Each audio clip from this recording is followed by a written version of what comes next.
Coming up here today on the Raiders Report, we're going to be looking at the top 10 free agents that the Las Vegas Raiders could sign to help replace wide receiver Michael Gallup. I'm Mitchell Renz, host of the Raiders Report, and I don't know about y'all, when I saw this breaking news go down yesterday that Gallup has decided to retire at age 28, I was a little bit surprised because we've heard some reports that, Gallup was looking at least halfway decent. At least that's what the beat reporters were reporting.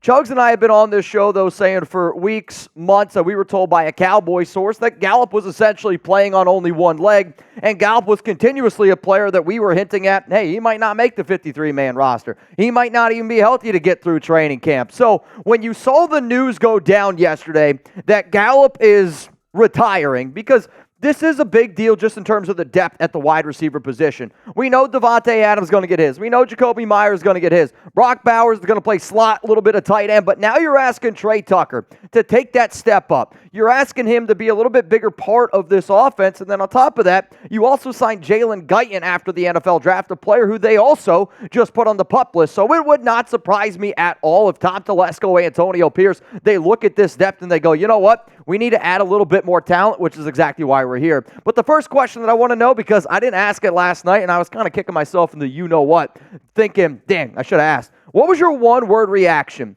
when you got the notification Michael Gallup has retired? Let me know down below what you're thinking, because for me personally, I see one word and my mind instantly goes to, my one-word reaction is one leg. We reported that Michael Gallup was playing on one leg, which is what we were told by a Cowboy source. And, this was something that we talked about on a surprise cut candidates video. When the Raiders signed Gallup back on April 30th, I had somebody immediately text me and said, I don't know what this move means because he's playing on one leg. And then when you look at the money that ended up coming in through here, you look at the money, it was 1 year up to $3 million. When you're a player like Gallup and you have the success that he's had in the NFL, that light bulb needs to go off in your mind and go, why is he only getting a 1 year deal worth up to $3 million? It should say that there is a little bit of cause for concern there, which ended up being the case. So here's why you should subscribe to the Raiders Report. We broke down the news yesterday. I was at home. I was cooking dinner. Chuck was a little bit upset, but it is what it is. But then if you also didn't hear us report that Gallup was playing on one leg, that's probably because you tune out a little bit in May. You tune out a little bit in June, July. I get it. It's all good. Football season's here. I promise you this. Nobody's going to keep you up to date like the Raiders Report will. Make sure you're subscribed. All right, here we go. We're going to get into the top 10 free agents at the wide receiver position that the Silver and Black could sign. And the way that I have these ranked is based on, one, how good they are, but also based on, two, the overall fit with Luke Getsy, the overall fit with Antonio Pierce, Tom Telesco, the Raiders. So I have them ranked based on talent, fit, and how likely I think it could potentially happen. Let's go to number 10 here on the list, and I know that he's retired, but he just retired like 3 or 4 days ago, and it's Randall Cobb. And the reason why I'm going to bring up Randall Cobb is because relationships at this point in the offseason, we're looking here, I'm making this video, it's July 24th, you're probably looking for a player that you might be able to just go and plug and play. Yeah, I get it. Cobb just retired, and Cobb probably would want to go play with his buddy Aaron Rodgers, but you know what? He does have a good relationship with Devontae Adams. Those two played together for quite some time. He was with the Green Bay Packers when Getsy was at least a part of that coaching staff from 2014 to 2017, and then the 1 year when Getsy was the OC back in 2021. So, when you look at everything and when it comes together, when you're looking for a replacement, what exactly are you looking for? You're looking for a player that I do think comps to a guy like Michael Gallup, and Randall Cobb does similar, kind of comp to him. When you look at the last 4 years, because 2023, he didn't do much. But from 2022 to 2019, and look at even that last year with Getsy in Green Bay in the 12 games, 39 targets, 28 grabs, 375 yards, and 5 touchdowns. I mean, that was Cobb's most recent best year, and that was with Luke Getsy. Sure, it's also with Aaron Rodgers, but you know what? I do think a safety blanket like Cobb could potentially help out young quarterback like Aiden O'Connell, or even like another guy who's still trying to get his feet wet in this new system with a dude like Gardner Minshew. Let's go to number 9 here. We're going to go with a little bit less known of a name, but that's okay because players like this might legitimately get signed. Joe Reed is going to be the next name that I bring up here. And for a lot of y'all, you might not even know who Joe Reed is. Well, Raiders general manager Tom Telesco drafted him in round 5 of the 2020 NFL draft. And if they go out and sign Reed, like, let's be real, this is a practice squad guy. You're probably just going to have him go out there and compete with some of those other UDFAs. Chicago did sign him last offseason, where it was on January 19th of 2023. So he spent that entire offseason at least just being around the Getsy offense. And I get it. The Getsy offense with Chicago with a quarterback like Justin Fields is different compared to what the Raiders have this upcoming season. He was cut right before roster cutdown days on August 26th. If you're looking for an easy player to be able to replace that, you just need an extra camp body, I would almost look at Joe Reed as being this like Jalen Guyton replacement, because not only did Michael Gallup retire, reminder, Jalen Guyton's right now on the PUP list, so you need some of those extra bodies at practice. Let's go to number 8 here. It's going to be Alec Erickson, and Erickson is a fun slot receiver in a sense, if you will. I've had somebody before, back in like my OG fantasy football days, and I'm talking OG, used to call him like the great value Danny Amendola, right? Where Erickson played with the Chargers last season. He played in 8 games. He started it in 3 of those. And one of the stats that I found to be pretty impressive, because, once in a while, if you got to bring a guy like this in, which is kind of the role that I was hoping Gallup was going to be able to play, sometimes you just got to pick up a first down. 12 first downs last season on only 16 catches. Didn't really get a lot of opportunities despite some of the injuries that did pop up for the Chargers. But again, Telesco signed him once. There's obviously some sort of relationship there. It could potentially happen again. Let's go to number 7 here on my Gallup replacements list. I'm going to go with Darius Shepard. And Shepard is another player that's got some ties to Telesco, and this is going to be something that I do think that this coaching staff looks at. Not only does he have some of those connections to Telesco, but he also played on the Packers from 2019 to 2020 with Luke Getsy and made that roster as a UDFA, which does mean a lot to Telesco. It means a lot to Antonio Pierce, too. Was XFL Special Teams Player of the Year back in 2023. Was on the Battlehawks a little bit last season as well. On the Chargers practice squad before he was cut and signed by the Battlehawks. So, and I know this is the XFL, and there's definitely a tier drop-off, but there is a part of me, and there's a role that I'm looking for here for the Raiders, and I'll kind of get into it in a little bit. But, to me, what I would do, I'd sign a player like a Darius Shepard if you want to go a cheap deal, have him fill in for special teams, and then you go, hey, Trey Tucker, now's your chance to step up. It's not quite what we were planning to do. You let Shepard play special teams. You go let Trey Tucker be the wide receiver 3. Coming in here at number 6. Hey, man, I'll tell you this right now. I will always show love to Hunter Renfrow, and I think everybody here for the nation will always have a special spot in their heart for 3rd and Renfrow. Let's get some 13s down below. But, to me, Hunter Renfrow is only 6 on this list, and there's one reason and one reason only. I'm not sure if he's going to be a good fit with this offense. And the reason why that I say that is because with all the injuries, with all the concussions, this is going to be a team that wants to play physical football, and that's not quite the brand that Renfrow is going to be able to bring to the table. I'll get it. When he's healthy, you can make an argument he might be the best free agent wide receiver on the list. But we haven't seen a good or healthy version of Hunter Renfrow in the last 2 years. And don't get me wrong, Josh McDaniels didn't do him any favors, and I don't want to get that twisted. And he played the last 5 years with the Silver and Black. He had a great connection with Derek Carr. But also, again, I am looking at what I think it could potentially cost to bring him in, and then you look at a lot of these other players. I would rather have Trey Tucker on the field than Hunter Renfrow based on what type of offense we're trying to incorporate this upcoming season. And yet I think Hunter Renfrow is still going to get a deal where he's going to make $6, potentially $7 million.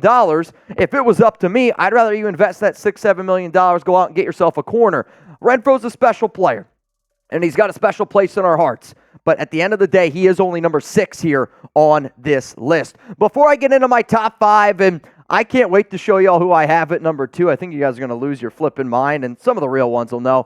I'll break that down here in just a moment, but I hope if anybody wants to hang out with Jeremy Chuggs and I week 1, we're going to be in North Carolina. It's free to attend our watch party. If you watched our watch party where we had 500,000 people during our Super Bowl game with the 49ers and Chiefs, FKC and F the Niners, but this time we're going to be able to do it, and we're going to be able to rock with the nation. So those links are going to be available to y'all down in the comments, down in the description of today's show. Go to chatsports.com/week1 if you want to pull up and party with Jeremy Chuggs and I on Sunday when the Raiders are taking on the Chargers. We're going to be on the East Coast. If you want to hang out with Chuggs and I on the Saturday before the game, so September 7th, you can also get some tickets for this, chatsports.com/topgolf. They are doing a raffle, so if you enjoy our 50-50 duck races, This one, there's going to be 20 winners. So you can buy different tickets. It's like one ticket's, I want to say $20, or you can buy 10 tickets for up to $100. All the tickets are going to be used to be covering like some of the prizes, some of the games that we're going to be doing. We're obviously also going to be playing Topgolf. There's going to be food. There's going to be drinks. It's going to be a lot of fun. I think my dad and my mom might also be there, so that'd be pretty cool to introduce them to the nation. I want y'all to show out because if we crush this event, we're going to be able to continue to do events all season long. Chatsports.com/Topgolf. Both of those links, if you want to hang out with Chuggs and I, September 7th, September 8th, before the Raiders take on and take down the Chargers, both of them in the comments description of today's show. Let's go to number 5 here, and it's Byron Pringle. Chuggs, what's your favorite type of Pringle? I'm more of a sour cream and onion type of guy. I don't like Pringles. You don't like Pringles? I don't like Pringles, and I'll tell you why. It's because I feel like they're fake chips. I feel like they disintegrate in my mouth. Give me some kettle cooked. Okay. I'm a kettle cooked kind of guy. Kettle cooked guy. I respect it. I'm a kettle cooked girl in a Pringle world. All right. I don't know where we were going with that. But I'm kind of with you. I'd actually rather have kettle cooked. But back to the real story here, though. Made the Chiefs roster as a UDFA in 2018 and was with Kansas City until 2021. Did play on the Bears under Getsy in 2022. But Pringle was on the Commanders last season, and he just didn't play all that well. I'm not going to sit up here and say it was 100% on him just because of the dumpster fire that the Commanders were on the offensive side of the football. I mean, they were picking number 2, right? And Sam Howell slinging him the rock. Jacoby Brissett was slinging him the rock. Other issues on the offensive side of the football. So to me, I look at what Pringle did with Kansas City and some of those other relationships that he's had with Luke Getsy. That's why I put him at number 5 over a player like Hunter Renfrow. Also would be cheaper. Let's go to number 4 here, and this is a big question mark because Russell Gage has always been a receiver that I like a lot, and the comparison that I'm going to give Raider fans on Gage is somebody like a Seth Roberts, where he's never going to be your stud receiver. But if you have Gage as a wide receiver 3 behind Jacoby Myers, behind Devontae Adams, I think that's pretty damn good. Like, to me, if you ask me, Russell Gage or Michael Gallup, who would you rather have? I'm going to take Russell Gage every single day of the week. And now, sure, that's because I knew that Gallup was playing on one leg, but also he signed a 3-year, $30 million deal back in 22 with Tampa Bay, suffered a horrific knee injury, I want to say in August, or it was a joint practice with the New York Jets. So he suffers that knee injury, and then he gets cut the following season. Like, this was once a player that a team was willing to give him 3 years, $30 million. And that's kind of a similar contract to a guy like, Zay Jones ended up getting just a few years ago. My point is that back in 2022, 2021, 2020, 2019, you look at all of those numbers there. If you told me right now I can sign up and our wide receiver 3 is going to have at least 49 grabs, at least 426 yards, and you give me a touchdown or 2, that's some pretty damn good value. I would have taken that if that's what Michael Gallup would have given us. Coming in here at number 3 is Jamal Agnew, and this is where I was kind of talking about a little bit earlier in the show where I'm not signing Agnew to replace Michael Gallup.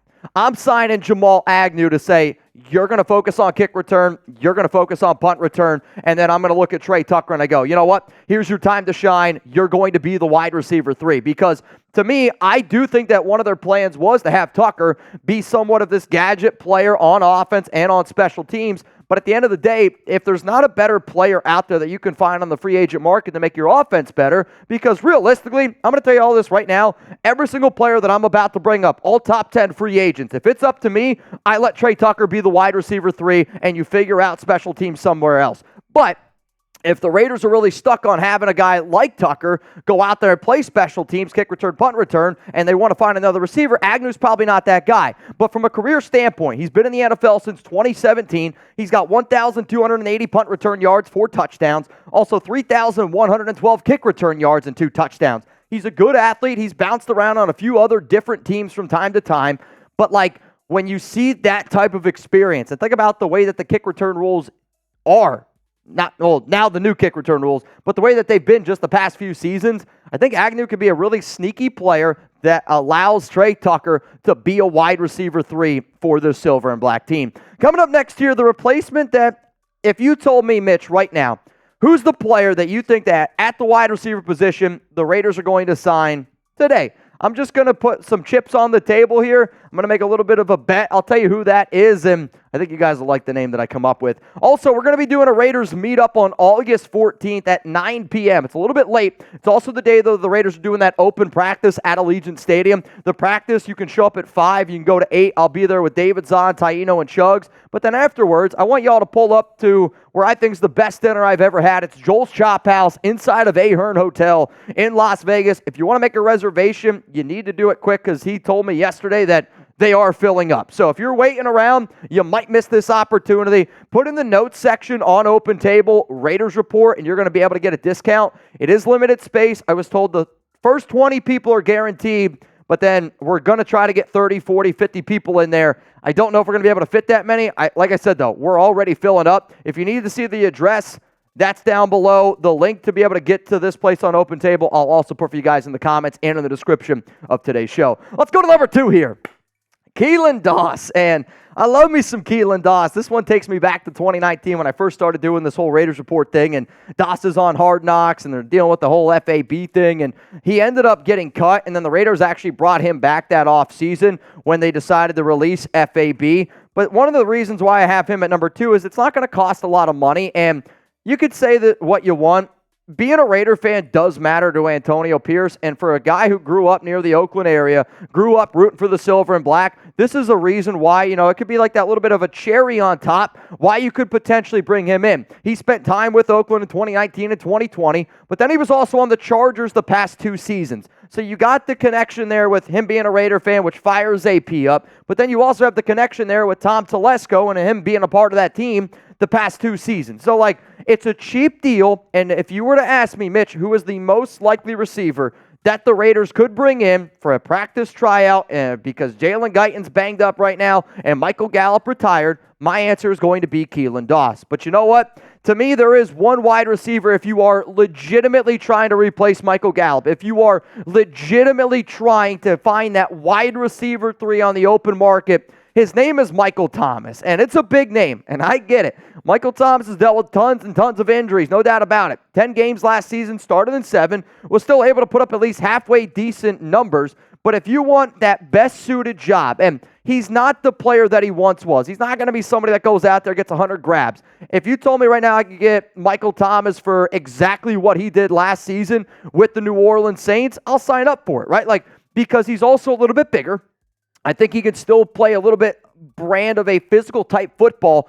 Good route runner, not what he once was, but good route runner, decent hands, right?